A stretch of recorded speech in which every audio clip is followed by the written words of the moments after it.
Good afternoon. Eh, nung pasakay na ako ng elevator, tinanong ko kung nandyan ba yung iba. Yung debate, I thought it was one stage of debate.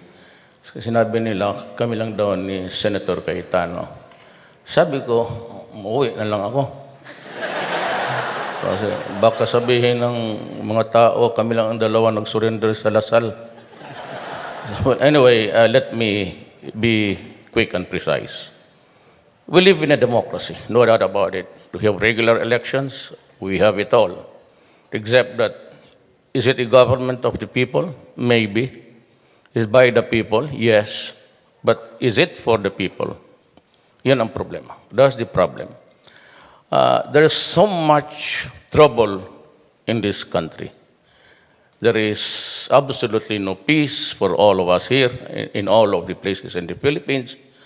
Is there order? There's a great disorder, and you know that everywhere. Almost all gamot of human life and the governance. What really worried me, and maybe at the back of my mind forcing me to run, was the condition of our country. It's very disorderly, and people do not have security. I do not pretend to be the silver bullet for a lot of these things. There is no, whatever it is that's really ideal for everybody. But ang problema dito is, it is not only the criminals who are working overtime to oppress the people, and itself, the government, I cannot understand why government is into it. Is it for the people? In this country, the law, the obedience to the law is almost optional. You have the highest there, the smugglers and the rich, the filthy rich.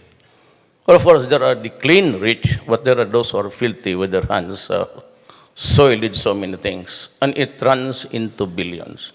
Evasion of taxes, smuggling, and all sorts of high corruption, and even in our everyday dealings economically. You cannot buy an equipment without any commission. That's horrendous.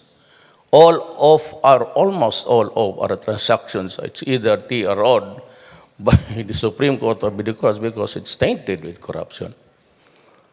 And then again, there is this at the bottom. And those are really the criminals of having a headache, especially drugs. My God, I hate drugs. And I had to kill people because I hate drugs. Now, when you say that, Duterte, your blood-stained hands is everywhere. Of course not.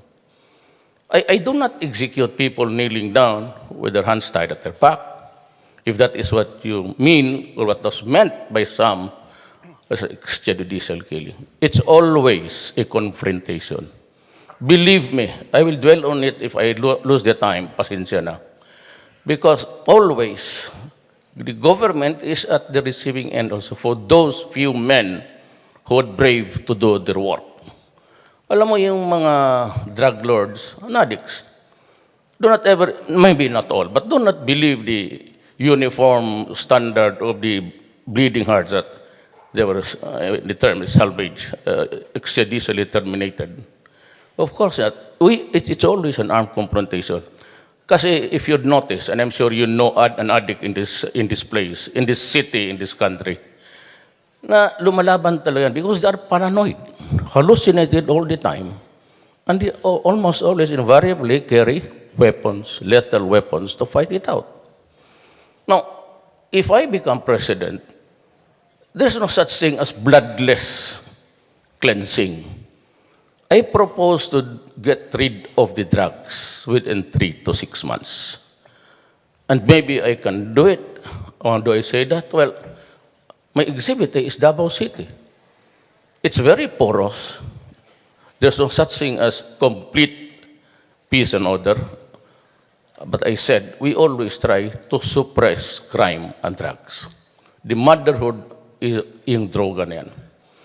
Once they start stealing from you, from your family to friends, then they go up higher and go into serious crime and rape, which was unheard of in our generation. There was no such thing as a rape of a 1-year-old girl. Wala ho sa amin yan. And I hate it because I have a drug facility in Davao. Kaya sabi sila, pinapatay ko. Look, hindi ko kayang pumatay ng babae pati bata. Siguro yung drug lord, maybe yes, with pleasure. Kasi galit talaga ako. I am mad. Kaya sa Davao pa, wala pa ako dito. Not even the shores of Manila before. In 1988, I've been mayor for 22 years. Sinabi ko ta sa Lagak na, drugs and criminality must stop. It is just simply intolerable to me.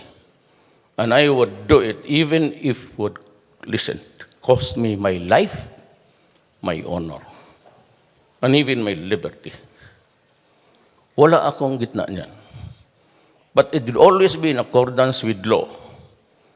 If it would come down to a shooting, I am sure that my orders would be followed that do not allow yourself to be killed. My God, kill the criminals and I will protect you. Do abuses, private crimes, and I will kill you. Yun ang sinabi ko doon. We were desperate. We were on the crossroads from just a transition of martial law.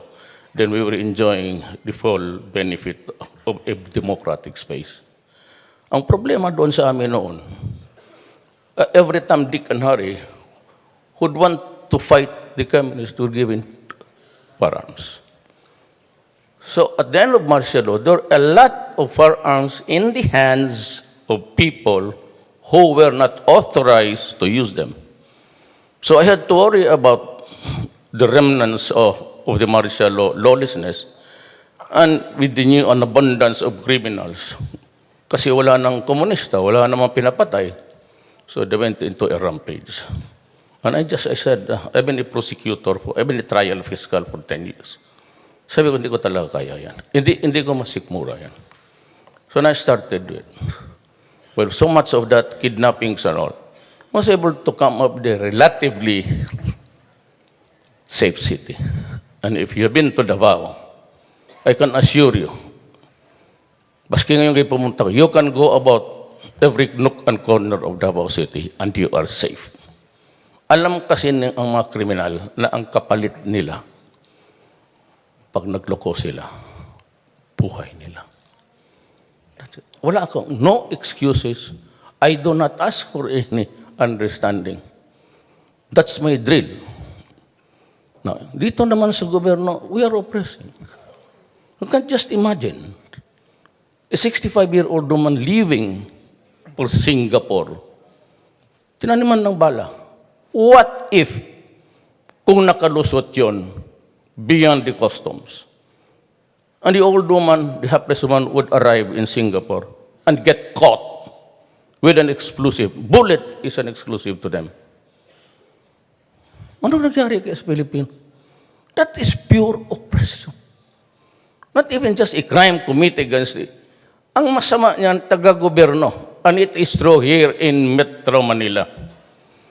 You have shabu at a time sold here, and it was a product of Muntinlupa.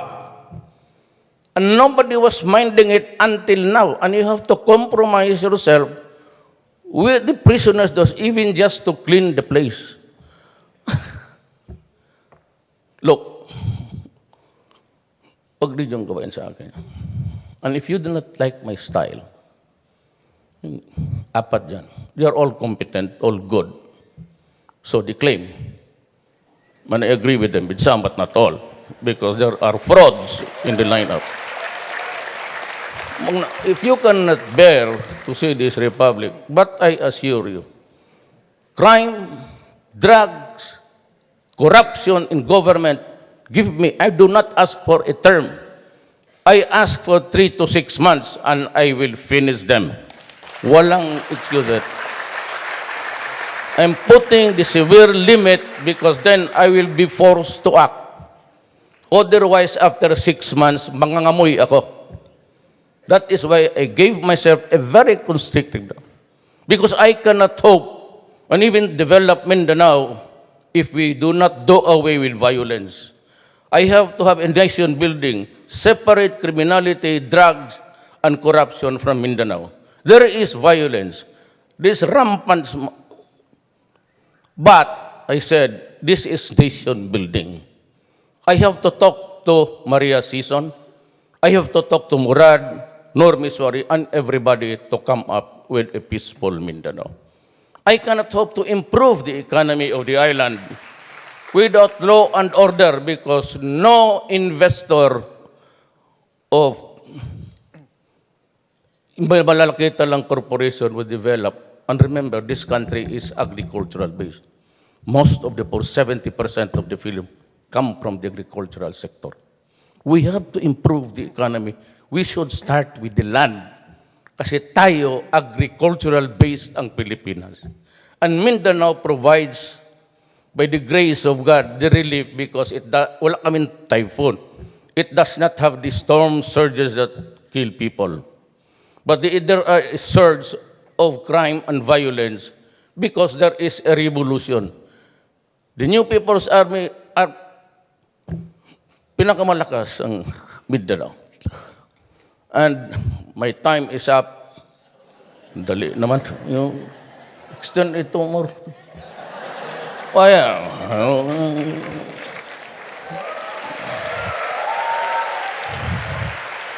pagka pumasok yung mga kalaban ninyo, papasukin. Ang ganda-ganda ng panahon dito.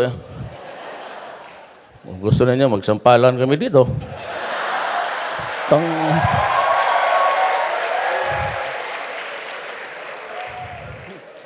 Let me start with Mindanao. It is most profound in Mindanao. Look, I'll give you.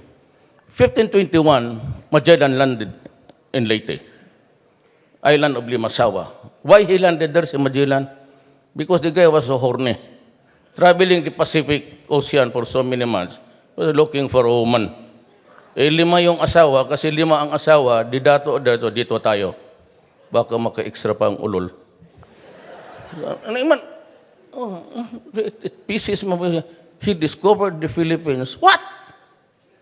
We were doing all right as a Malay state until you came. Now, when you came down from, anong ginawa mo? You planted the cross of Christianity. Okay, that's good. I do not have an issue about religion. It ties us down to our values in life. Look, when I say things, listen to my epithets. Listen to my cuss words. But look beyond, for there is a sad story of the Filipino. In 1521, my God, 70 years, sabi ng Muslim scholars, Islam, it's about 1 century. But I place it at 16, looking at the archives. Islam was already planted firmly in Mindanao. So when you come down and say, I claim ownership and possession of these islands in the name of the King of Spain, and I would call all the natives and Filipinos, that guy started the trouble. Down from the imperial throne, the highly centralized government for control, down to the Americans, maintaining the same system for control. And until now, we have this war. Surely, when he said that I own these islands, a grave injustice was already committed against the Moro people. They would not relish to be called Filipinos because they cannot be the subject of a Christian King Philip. Yan ang dynamics ng Mindanao. So we have a problem. We claim that they are rebelling. It's just simply, ang problema, I was with Murad when I came here for this gathering. And Murad asked me sa aeroplano, Mayor, is it true that Normiswari has declared independence? Sabi ko kay Nur, do not do it. 4 months, 6 months ago sa Marco Polo sa Davao. Because when you do that, and 1 or 2 or 3 states would recognize you, then you raise the fighting in Mindanao to to a belligerent state. And then you have to deal with Ms. Wari now as a state, and you have to resolve it before the United Nations. Hindi lang ninyo alam talaga ano kabigat ang problema sa Mindanao. If nothing about BBL, then we cannot develop. Business cannot. If there is no BBL, there will be trouble again. Fighting would flare up. Yung mga multinationals, nandyan lahat, they would start to withdraw. Then you lose the money and you lose the job. Now, if it goes kapot, stock exchange, ganun lang yan. Isang pindot lang yan, you lose the whole of the money from the country. That is why I hold it as an article of faith, or they call me ultra-right. I am not. I am a leftist. I never hid it.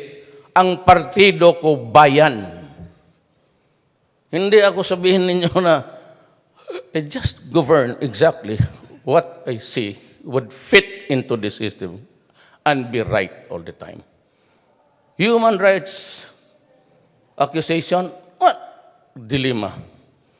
She was the chairman of the Commission on Human Rights. She became the DOJ. And Shabu was flourishing. Ako isang opisyal na binabanata niya ng human rights. I say si Gusto Davao, ang bank with the commissioner. And she tell me, Mr. Duterte, you were overheard one day that you threatened a certain Alfredo Mendoza. What is really very unfortunate is that 2 days after he was found dead with a gunshot wound in the head. What is horrible? Nobody was answering. I said, ako? Yes! You are the responsible person in this city. And I said, ambot. Ambot, no. And I told them, we are both lawyers. Marami naman tayo buka. Ba't tayo magpakornihan dito? If you want to get evidence against me, get it somewhere else. Bakit mo? Do not get it from my mouth. Gaga ka pala. Bakit mo? Why should I provide evidence against myself? And besides, wala naman. I mean, there's really nothing to apologize for. No excuses, no apology. I'm there to serve the people. For all of my life, as mayor, as a prosecuting fiscal, I never addressed anybody or me, official. What you'd hear from my mouth always sa probinsya is, I'm just a government employee. And precisely, I am, and we are. And we're there to serve. Economy, we badly need it. How do we do it? How do we fix it? We must clean. We must get rid of drugs. Last one, ano ito, basketball? Tumahimik ka dyan.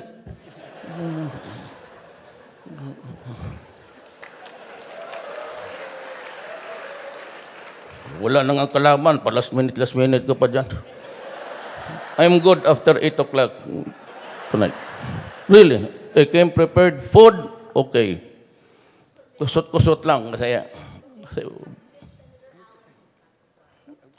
Siya na? I-wave mo na lang, Lan. I-wave mo na lang. Okay.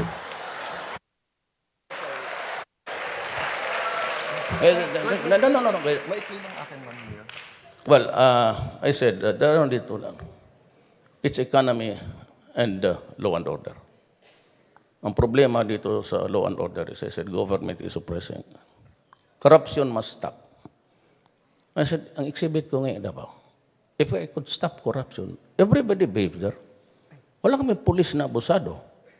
Wala kaming pulis na nasa droga. Meron, pinatay ko yung isa ngayon. May pulis na kidnap. Pinatay ko. It was the last kidnapping. Police. Human rights. Ambot.